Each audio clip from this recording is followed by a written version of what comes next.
Good morning दोस्तों। रोज की तरह आज का मेरा जो विषय है वो है कर्म सिद्धांत, जिसको हम इंग्लिश में कार्मिक थ्योरी भी बोलते हैं। इसको समझने से पहले मैं आपके आगे एक छोटी सी स्टोरी रखूंगा। और स्टोरी कुछ इस तरीके से है।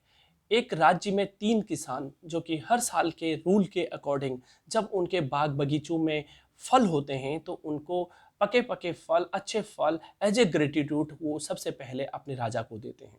तो 3 किसान होते हैं। 3 किसान में से पहला किसान जब उसके बगीचे में पहले फल उगते हैं तो वो अच्छे अच्छे फल चुन चुन कर अपने राजा के लिए एक बोरे में भर देता है। दूसरा किसान सोचता है राजा के पास कोई बगीचे, इतने सारे बगीचे हैं, राजा के पास तो कोई कमी है नहीं। तो वो क्या करता है, एक ही प्रकार के फल, कुछ सड़े और कुछ अच्छे, एक बोरे में भर देता है। तीसरा किसान सोचता है मैं कई सालों से तो राजा को फल दे जा रहा हूँ, पता नहीं खाता भी है नहीं खाता है, उसके लिए मेरे इन फलों का, इन फ्रूट्स का क्या वैल्यू होगा नहीं होगा। उसके दिमाग में इस तरीके से संकल्प चलते हैं और वह अंत में एक बोरा जिसमें कि वो बहुत सारा भूसा भरता है और पत्तियां भर देता है। और पत्तियां भरने के साथ उसके ऊपर से कुछ फ्रूट्स भर देता है। अब अगले दिन तीनों अपने 3 बोरों के साथ राजा के दरबार में जाते हैं और राजा को भेंट स्वरूप अपने फल देते हैं। तो राजा यह देख के बहुत खुश होता है और अ, लेकिन साथ में वह एक वर्डिक्ट भी सुना देता है। बोलता है अपने सेनापति को कि इन तीनों किसानों को एक काम करिए, जेल में बंद कर दीजिए और इनको खाने के लिए केवल केवल यही फल देने हैं जो कि ये लेके आए हैं और केवल इनको पानी पीने के लिए देना है। तो यह सुनकर तीनों किसान बहुत आश्चर्यचकित होते हैं। लेकिन रूल तो रूल है दोस्तों। तो सैनिक उनको उनके सैनिक आते हैं और उन तीनों को काल कोठरी में बंद कर देते हैं 1 महीने के लिए। तो दोस्तों सोचो क्या हुआ होगा। तो पहला वाला किसान जो कि बहुत अच्छे फल लेके गया था, वो आराम से 1 महीने तक सर्वाइव कर जाता है, क्योंकि वो हर रोज कुछ ना कुछ फल खाता है, पानी पीता है और सर्वाइव कर जाता है। दूसरा वाला किसान 15 दिन तक तो सर्वाइव करता है, क्योंकि वो कुछ अच्छे फल लेके गया था और कुछ सड़े हुए फल लेके गया था, लेकिन फिर वो बीमार पड़ जाता है। तीसरा वाला किसान जो कि बहुत कम फल लेके गया था, वो 4-5 दिन सर्वाइव करता है, उसके बाद बीमार पड़ता है, लेकिन अगले 10 दिनों में उसकी डेथ हो जाती है। तो इससे हमको क्या लर्निंग मिलती है? तो दोस्तों इससे ये लर्निंग है कि कर्म का सिद्धांत भी इसी तरीके से काम करता है। अब प्रश्न आता है कि कर्म का सिद्धांत कैसे काम करता है? तो इसको और अच्छी तरीके से समझाने के लिए मैं आपसे 2-3 प्रश्न पूछूंगा। देखिए दोस्तों, कुछ लोग इस संसार में बहुत अच्छे और बहुत अमीर घर में पैदा हो रहे हैं और कुछ लोग इतने बेसिक घर में पैदा होते हैं कि उनके पास कुछ खाने के लिए भी नहीं होता। कुछ लोग थोड़ा सा काम करते हैं, उनको बहुत बड़ी अचीवमेंट हो जाती है। कुछ लोग मिट्टी पे हाथ लगाते हैं, वो सोना बन जाता है और कुछ लोग अगर सोने पे भी हाथ लगाते हैं तो वो मिट्टी बन जाती है। कुछ लोग हमेशा बीमार रहते हैं, कुछ लोग खुश रहते हैं और कुछ लोग तो ना चाहे उनके पास सब कुछ होता है जीवन में, उनके पास सारे जिंदगी के मीन्स होते हैं, सब कुछ होता है, पैसा होता है, धन होती है, दौलत होती है, प्रॉपर्टी होती है, सब कुछ होने के बावजूद भी उनके अंदर एक खालीपन होता है। वो एक हमेशा ऐसा फील करते हैं कि कुछ ना कुछ उनके जिंदगी में लैक कर रहा है। तो दोस्तों ये इनका कारण क्या होगा? क्या इस तरह के प्रश्न कभी आपके मन में आए? शायद आए होंगे, तो आपने गौर नहीं करा होगा। तो आज मैं आपको इस पे, मैं अगर समझा पाया तो मैं आपको थोड़ा-सा समझाता हूँ कि कर्म का सिद्धांत काम कैसे करता है। इसको समझने के पहले हमको समझना पड़ेगा कि कर्म क्या होता है। कर्म दोस्तों, अभी तक हमको लगता है कि हम अपनी इस फिजिकल बॉडी से किसी के लिए कुछ करते हैं, अच्छा करते हैं, बुरा करते हैं, तो ये कर्म है। लेकिन ऐसा नहीं है। कर्म आपका तब से शुरू हो जाता है जब पहली सोच, थॉट आपके दिमाग में आती है। फिर वो आपके मे बी आपके वचन में आती है और एंड में वो फिर आपकी फिजिकल जो हमारे ऑर्गन्स हैं उसके द्वारा आती है। तो कर्म हम मनसा कर सकते हैं, कर्म हम वाचा करते हैं और कर्म हम कर्म ना करते हैं। तो इन तीनों को ही हम कर्म की कैटेगरी में लाते हैं। तो कर्म आपको आई थिंक क्लियर हो गया। अब कर्म का सिद्धांत काम कैसे करता है? तो कर्म के सिद्धांत को दोस्तों समझने के लिए हमको अगेन एक बार न्यूटन का थर्ड लॉ ऑफ मोशन को समझना होगा। तो न्यूटन का थर्ड लॉ क्या बोलता है? न्यूटन का थर्ड लॉ बोलता है कि जैसा हम काम करते हैं सेम उसी का हमको रिएक्शन आता है और वो इक्वल हो सकता है, वो अपोजिट हो सकता है। तो दोस्तों इससे क्या समझ आया? इससे समझ आया कि हम इस संसार में जो भी कर्म करते हैं, वो अच्छा हो सकता है, वो बुरा हो सकता है, तो उसका कॉन्सिक्वेंसेस, उसका परिणाम हमारे पास आता है। अब परिणाम आने में माइट भी वो सेम डे आ जाए, माइट भी वो बिल्कुल विद इन दी सेकेंड्स आ जाए, वो एक महीने में आ जाए, वो एक साल में आ जाए, और या कभी कभी ऐसा भी होता है कि जब हम 60, 70, 80 वर्ष के हो जाते हैं और हम अपनी इस फिजिकल बॉडी को, इस देह को हम छोड़ देते हैं, उसके बाद आ जाता है। इस कॉस्ट्यूम को चेंज करने के बावजूद भी वो कर्म आता है, तब तक हम आई थिंक किसी दूसरे बर्थ में होते हैं।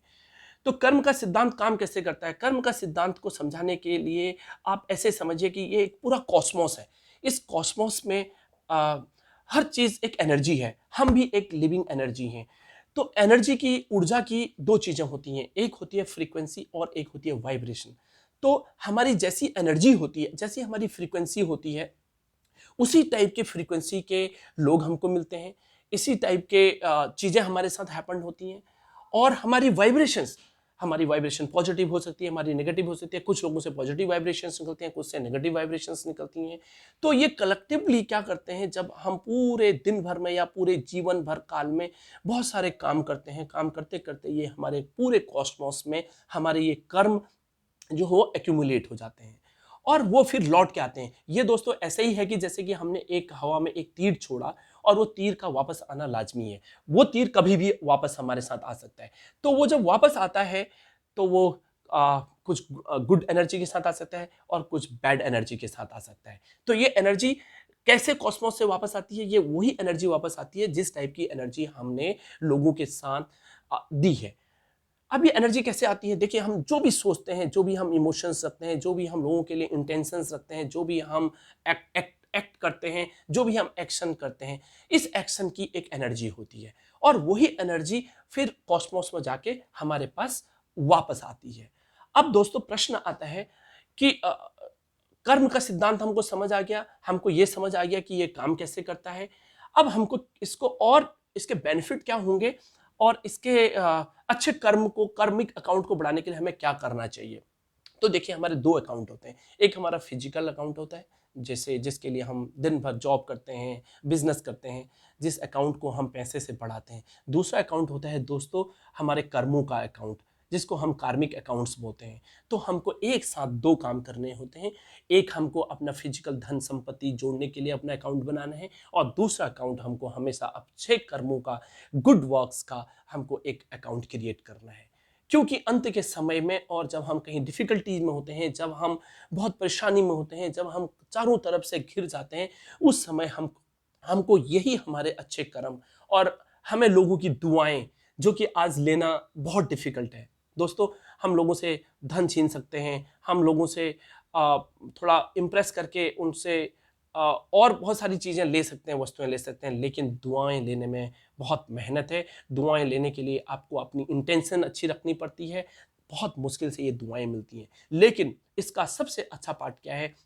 हमारा अगर दुआओं का कलेक्शन अगर बहुत ज़्यादा है, दुआएं अगर हमारी बहुत ज़्यादा हैं, तो हम बुरे वक्त में, कितने ही बुरे वक्त में हो, हम उससे बाहर निकल सकते हैं दोस्तों।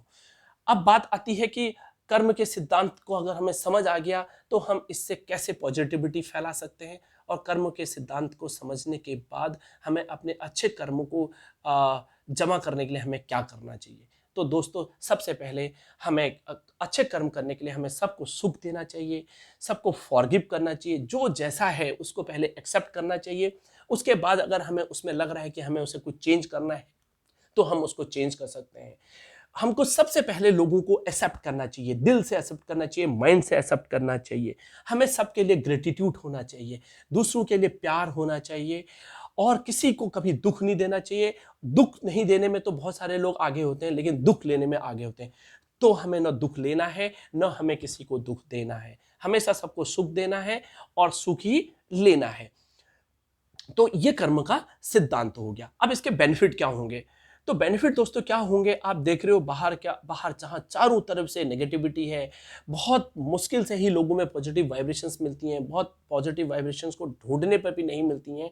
तो आप एक अच्छी पॉजिटिव वाइब्रेशंस के साथ अच्छी थॉट्स के साथ लोगों के लिए काम करिए, सेल्फलेसली काम करिए, लोगों को फॉरगिव करिए, छोटी छोटी बातों को दिल में मत रखिए, लेट गो करना सीखिए। अगर आप जितना लेट गो करेंगे उतना आप लाइट रहेंगे, जितना आप लाइट रहेंगे आपके कर्म अच्छे होंगे, आपके कर्म अच्छे होंगे तो आपके अकाउंट में ज़्यादा से ज़्यादा पॉजिटिव चीज़ें जमा होंगी जो आपके वक्त आने पे पूरे कॉस्मोस से हमको वापस आएंगे और हम बड़ी से बड़ी मुश्किल से बाहर निकल जाएंगे।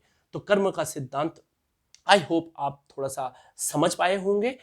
इसी के साथ दोस्तों thank you very much for watching my video. मुझे उम्मीद है, देखो टॉपिक बहुत बड़ा था लेकिन इसको क्योंकि एक टाइम बाउंडेशन होता है, इस टाइम बाउंडेशन के अंदर इसको समझाना आई थिंक थोड़ा डिफ़िकल्ट था, बट फिर भी मैंने कोशिश करी है कि मैं इसको समझा पाऊँ। अगली वीडियो फिर मैं जल्दी अगले हफ्ते आपके साथ लेके आता हूँ। तब तक के लिए आप अपना ध्यान रखें। Thank you very much for watching this video till end. Thank you very much.